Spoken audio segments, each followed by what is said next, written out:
ప్రభువైన యేసుక్రీస్తు నామములో మీ అందరికీ వందనాలు. నా దేవుడు మిమ్మల్ని మీ కుటుంబాలను నిండారులుగా దీవించునుగాక.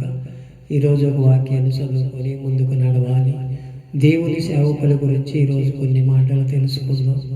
దేవుని సేవ, దేవుడు ఎలా మాట్లాడమంటే ఏం చెబితే మనం చేస్తున్నామో కొన్ని మాటలు ఈరోజు తెలుసుకోవాలి. దేవుడు మనం వెళ్ళమన్న చోటకి వెళ్తున్నామా, మన సొంత నిర్ణయాలు తీసుకొని ఇక్కడే బాగుందనే ఆలోచనలో ఉండిపోతున్నామో కొన్ని మాటలు తెలుసుకుందాం. అందరూ కూడా బైబిల్ తీసి చదవటానికి ఇష్టపడండి. హెజ్కేలు గ్రంథము 2వ అధ్యాయము 1 నుంచి 5 వరకు ఉన్న వచనాలు చదువుదాం. ముందులో 1 నుంచి 2 వరకు చదివి హెజ్కేలు గ్రంథము 2వ అధ్యాయము 1 నుంచి మొదలెట్టి చదువుతున్నారు. అందరూ కూడా బైబిల్ తీసి చదవటానికి ఇష్టపడండి. నరపుత్రుడా, నువ్వు చక్కగా నిలబడవు, నేను నీతో మాట్లాడవలనని ఆయన నాతో మాట్లాడినప్పుడు ఆత్మ నాలోనికి వచ్చి నన్ను నిలబెట్టెను. అప్పుడు నాతో మాట్లాడిన వాని స్వరము వింటిని. ఆయన నాతో ఇట్లనెను, నరపుత్రుడా, నా మీద తిరుగుబాటు చేసిన జనుల యొద్దకు, ఇశ్రాయేలు యొద్దకు నిన్ను పంపుతున్నాను. వారి పితరులను నేటి వరకు నా మీద తిరిగిబాటు చేసిన వారే అంటున్నాడు. ఇక్కడ ఇశ్రాయేలు ప్రజలంటే తెలిసి కూడా తప్పు చేసేవారు. ఇశ్రాయేలు ప్రజలంటే వాళ్ళ మాటే నెగ్గే జనం కింద ఉంటున్నారు ఈరోజు. అలాంటి స్థితిలో కూడా మనం ఉండిపోతున్నాం ఈ రోజుల్లో. ఏమీ తెలవకపోయినా ఆయన ఇంకా క్రీస్తు రాలేదని వాళ్ళు ఎదురు చూస్తున్నారు. ఇశ్రాయేలు ప్రజలు ఇంకా రాలేదని మనకు వచ్చి మన జీవితాలలో మార్పు కలగజేసి ప్రభువైన యేసుక్రీస్తు పుట్టుకతో మనకి 2వ రాకడ వచ్చిందని మనం తెలుసుకోగలిగాం. ఆ రాకడ అది గుర్తిస్తే అట్లా ఇంకా రాలేదు, మెస్సయ్య వస్తాడు, మెస్సయ్య వచ్చి మా జీవితాల్లో మారుస్తాడు అనే ఆలోచనలో ఉండిపోయి తిరుగుబాటు జనంగా ఉన్నారు. ఈ రోజుల్లో ఏ సేవకుడు వెళ్ళినా ఇంటికి వెళితే మర్యాద ఇస్తలా అగౌరవపరుస్తున్నారు అందరూ కూడా. సేవకుడు అంటే లెక్కలేని తనం ఉంది. ఎందుమూలన దేవుని మాట వీళ్ళు పెడచెవరి పెట్టి ఎవరితో ఎలా మాట్లాడాలో తెలియని స్థితిలో ఉండి మాట్లాడుతున్నారు. ఆయన చెప్పిందే చేయట్లా వీళ్ళు. సేవకులు ఒక్కోసారి ఎలా ఉంటున్నారంటే వాళ్ళు చెప్పిందే బోధ, వాళ్ళ మాటే పై మాట ఉండాలి, నా మాటే కింద వాళ్ళు కూర్చునే వాళ్ళు వినాలని ఆలోచనలు ధోరణిలో చెప్పుకుంటున్నారు, వెళ్తున్నారు. కానీ వాళ్ళ మాటలు వినే వాళ్ళకి ఇనసంపుగా ఉంటల్లా. దేవుడు అది చెప్పమన్నా నిన్ను నన్ను కూడా దేవుని క్రియలు చెప్పమన్నాడు. దేవుడు నీ పట్ల చేసిన సాక్ష్యం చెప్పమన్నాడు. అదే మనలో చెప్పమంటున్నాడు. నువ్వు ఇతరుల మీద ఏదో లేనిపోయిన మాటలు చెప్పమంటున్నా. దేవుడు చక్కగా నిలబడవు. ఇశ్రాయేలు ప్రజలు కూడా అదే పరిస్థితి. మోషే మాటలేమో బాగోలేనప్పుడేమో మోషే మాట విన్నారు. మోషే మీదే తిరుగుబాటు చేయగలిగారు. ఎందుమూలన వాళ్ళ అవిధేయతను బట్టి, వాళ్ళు తెలిసో తెలవని బట్టి వాళ్ళు దేవునిలో నడిచారు. వాళ్ళు ఇశ్రాయేలు ప్రజలంటే అన్ని స్థుణ్ణంగా తెలిసిన వారైనా సరే వాళ్ళు అలా చేస్తున్నారు. మనం కూడా మనకు తెలుసులే, ఇది నేను చదివిన అధ్యాయమేనే, ఈ సేవకుడు ఇట్టాగే చెప్తాడులే, ఇదే ఆలోచనలో ఉండిపోతున్నామే తప్ప దేవుని క్రియలేంటో చూసుకోలేకపోతున్నాం. మన ఆలోచన అంతా దేవుడి మీద ఉండాలి, సేవకుడి మీద కాదు. సేవకుడి మీద ఉండాల్సిన పని లేదు కూడా. దేవుడే కదా మనం స్వస్థపరిచేది, బాగు చేసేది, మనం నడిపించేది దేవుడే. దేవుడికి మనం హృదయాలు చెప్పాలి. ఒక్కొక్క సంఘంలో చూస్తే సేవకుడినే ఊరేగిస్తారు. అయ్యో, మా సేవకుడు వచ్చి ప్రార్థన చేస్తే నాకు ఈ జ్వరం పోయింది, నా గేదకు పాలిచ్చినాయి, నా పిల్లలకు శరీర మార్గంలో తప్పుతున్నారు, తాగుబోతులు. సేవకుడు మాటినంట దేవుడికి అక్కడ తీసేస్తున్నారు దేవుడిని.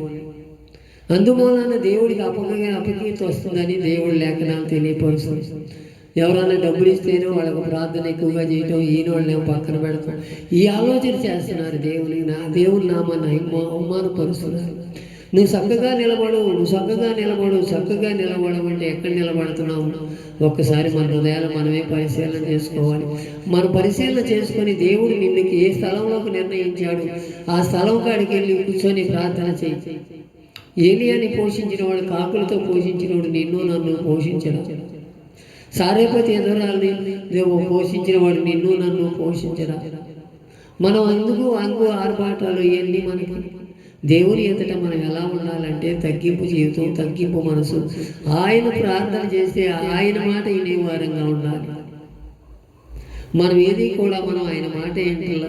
ఆయన నాతో నరపుత్రుడా నువ్వు తిరుగుబాటు చేసిన జనాల దగ్గరికి వెళ్ళు, వాళ్ళకు సువార్త చెప్పు అంటున్నాడు. వాళ్ళే మారుతారే. మన మీద తిరుగుబాటు చేసేవాళ్ళు లేరా?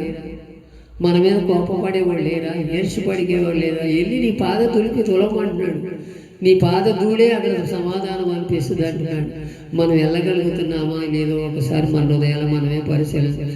4వ అధ్యాయం, వారు సిగ్గిన మాలిన వారు కఠిన హృదయాలై ఉన్నారు. వారు నా యొద్దకు నేను నిన్ను పంపుతున్నాను. వారు తిరుగుబాటు చేసినను వారు చేయకపోయినను వినినను వినకపోయినను తమ మధ్య ప్రవర్తున్నాడని వాళ్ళు తెలుసుకున్నట్టు ప్రభువు యెహోవా సెలవిచ్చుచున్నాడని వారికి ప్రకటించాలంట. వాళ్ళు వినకపోయినా ఇంటే నీకెందుకు, వినకపోతే నీకెందుకు? నువ్వు చెప్పాల్సిన మాటలు 4 మాటలు చెప్పు యువతలకు. ఆ మాటలే వాళ్ళకి గుచ్చుకొని తెలుసుకుంటారు ఎప్పుడొకప్పుడు. నువ్వు ఇప్పుడే మారాలి, నేను ఇప్పుడే ప్రార్థన చేస్తే నా దగ్గర రావాలి, ఇప్పుడే స్వస్థత లాభాలనే జరిగిపోవాలనే ఆలోచనలు అవసరం. మనం దేవునితో కనిపెట్టుకొని దేవుని ఎదుట మోకరించయ్యా, నీ చిత్తంలో నువ్వు నన్ను పంపించావయ్యా, నువ్వేముంది ఎందుమూలన పంపించావో నాకైతే తెలియదు. ఇక్కడ మందిరం ఉందని పంపించావు, చూసావు, నీ చిత్తంలో జరిగించావు, అంతే చాలయ్యా. నేను ప్రకటించాల్సింది నేను ప్రకటిస్తాను. వినకపోయినా వారికి నేను ప్రకటించేవాడికి నన్ను సిద్ధపరిచాయని మనం ఒక తీర్మానం చేసుకొని మందిరంలో ఉంటే దేవుడే కార్యం చేస్తాడు. దేవుడు అలాంటి కార్యాలు చూడాలని మనతో నడిపించాలని కోరుకుందాం. వాళ్ళంట యోగ్యులు కాదంట, దేవుని ఎదటంట సిగ్గుమాలిన వారంట, వాళ్ళు తిరుగుబాటు చేసేవాళ్ళంట. అయినా సరే వాళ్ళకి వెళ్ళి సువార్త చెప్పమంటున్నాడు. మోషే కూడా అలాగే గునిగుడేనేగా, సరిగినోడేగా. అయ్యో నేను నత్తివాడినయ్యా, నా మాటలు ఎవరంటారయ్యా, నా అన్నయ్య ఉన్నాడయ్యా మంచోడు, మా ఆయన చెప్పయ్యా ఆడు సేవకుని చెయ్యయ్యా, నేను మాట మంజం కలవాడిని కాదు, నాకన్నా అందగాడు ఉన్నారు, ఐశ్వర్యం ఉన్నాను అన్నాడుగా. అయినా సరే నన్ను ఎందుకు ఉన్నాడు ఆయన? నువ్వు గొప్పవాడు అనా నేను గొప్పవాడనా కాదు కదా. ఆయన ఉచితమైన కృపను బట్టి ఈరోజు మనం సజీవులుగా ఉన్నామంటే ఆయన మనం ప్రకటించే వారంగా ఉండాలి. ఎవరో వింటున్నారు వినకపోయారనేది మనకు తెలియదు కదా. అదే ఒకసారి విని ఒకసారి వాళ్ళే మారుతారని దేవుడు లేఖనాలు తెలియపరుస్తుంది. అలాంటి స్థితిలో నన్ను చూడాలని ఆశపడుతున్నాడు. నేను మందిరం కట్టాను, నాకు జనం లేరు అనే ఆలోచనలు లేక నువ్వు దేవుని సన్నిధిలో ఇంక భయభక్తులు కలిగి ప్రార్థన చేసుకోగలిగితే దేవుడు నీ పట్ల కార్యం చేస్తాడు, నా పట్ల కూడా కార్యం చేస్తాడు. అలాగే 2వ తిమోతి పత్రిక 2వ అధ్యాయం 15 దేవుని ఎదుట యోగ్యంగాను సిగ్గుపడలేని వలలేని పనివానిగాను సత్యవాక్యము సరిగా ఉపదేశించేవానిగాను నువ్వు నిన్నే దేవునికి కనపరుచుకొని జాగ్రత్తగా ఉండమంటున్నాడు. అసలు మనలో సాక్ష్యమే ఉండాల. మనం ఏది పడితే అది మాట్లాడేస్తాం. సత్యవాక్యం అంటే సరిగా బోధించాలంట, అది నీలో నాలో ఉందా? నరపుత్రుడా నువ్వు చక్కగా నిలబడు, సత్యవాక్యమును సరిగా బోధించు, ఉపదేశించు. నీవు వినినా వినకపోయినా వాళ్ళు కఠిన హృదయాలు ఏదో రోజైనా మారతగలుగుతారు. నేను వాళ్ళని మారుస్తానని దేవుడు సెలవిస్తున్నాడే. జాలిగల దేవుడు మన పట్ల కార్యం చేయడానికి ఇష్టపడుతున్నాడు. మనం ఆ తీర్మానం చేసుకుందామా ఈ రాత్రికాల సమయంలో? దేవా నీ చిత్తంలో నన్ను పంపించావయ్యా, నువ్వేం చేస్తావో అది చేయమంటే నేను చేయడానికి సిద్ధంగా ఉంటానయ్యా. నేను సిగ్గుపడనొక్కర్లేని పనివానిగా ఉంటానయ్యా. అయ్యా నీ చిత్తంలో నన్ను నడిపించయ్యా, నీ చిత్తంలో నన్ను నడిపించయ్యా. అయ్యా వాళ్ళు ఎంత కఠిన హృదయులైనా వాళ్ళకి సాక్ష్యం చెప్పే కృపను నాకు దయచేయ్యా.